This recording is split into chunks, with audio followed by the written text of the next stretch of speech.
I don't regret it a second. It was utterly phenomenal, both the level of conversation and the intensity of human interaction and the affinity people coming here have with the space, and how the entire symbiosis between the village and the visitors happened.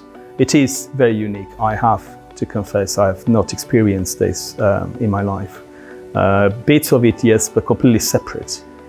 Very good intellectual conversation in one context, very intense interaction with people and with children and with the village in other contexts. But to have it all together in such a interesting way, it's one of the quality of what you organize here. And I wish it a very long life. I was invited to speak at the conference, so I gave a talk at the conference. And then I was very fortunate to be able to connect more theoretical discussion with something that I'm doing at the moment in connection to Romania in particular, which is the exhibition on science and ethnicity. These two exhibitions that I curated, which are traveling the country, and very kindly you accepted to bring to the exhibition here. So there was this second aspect, being able to talk about and present the exhibition to people coming to the conference in the summer school. And then the third aspect is connected to the latter element, which is the summer school. So I was also given the possibility to speak at the summer school and run a seminar and address some of the theoretical aspects of my work, which I highlighted in the keynote speech, to in a way unpack it and put it more pragmatically in the seminar. So it was absolutely a perfect combination of theory and practice and how it works in this context. And that to me is very dear, because I strongly believe in opening up the academic conversation to the outside world. And that a lot of the great work being done by us in academia or in the social sciences, or in general, the so-called people, scholars, it's very little translated into real life. It's very little passed on to people on the street. So apart from any ideological connotation, there is a real need for educating and interacting, for dialogue and collaboration and learning from each other.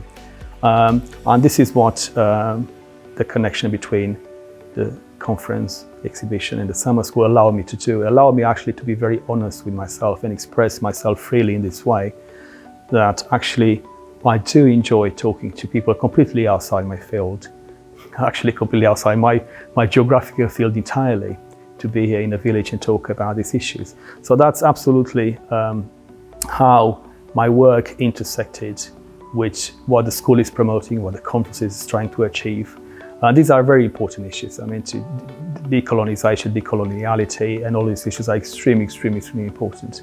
And to be able to actually do it in a way that allows people who are quite interested in abstract thinking to interact and meet people who are actually very much interested in the practicality of it, the real experience of it, from discrimination, racism, xenophobia, sexism, and then of course then you can see in a way the ideological contours of this conversation, how they formed. They form naturally, and that's easy to think about here. You don't have to state it, you don't have to profess it initially. It builds itself into the conversation, and that's something that is very hard to achieve otherwise, because you have to take everyone seriously and accept there's a complete equality and democratic way of talking about issues, and that builds itself in. It creates a community, it creates what I could say is a cultural affinity amongst ourselves. I'm going to take with me many things. First of all, in a way, you helped me rediscover a certain sensibility which I thought is buried deep down under sort of what we can call Western cynicism, about the possibility of intellectual dialogue.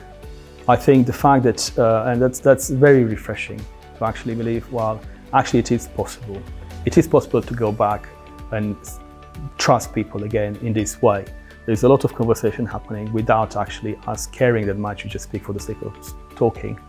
Whilst to be invested emotionally and believe that actually what you have to say to me, I want to listen to that. I take this with me. It is Telciu that actually taught me again I knew it deep down, and I experienced it, of course, in many forms and differently when I was younger, so on and so forth. But to be reasserted again in this way is very, very refreshing. I also, what I particularly enjoyed, and I'll remember very fondly, is that the village itself is not just the matrix of situational conversation, but actually is the matrix of the entire activity. So to interact with the villagers in a way that's completely horizontal, in other words, it's completely equal.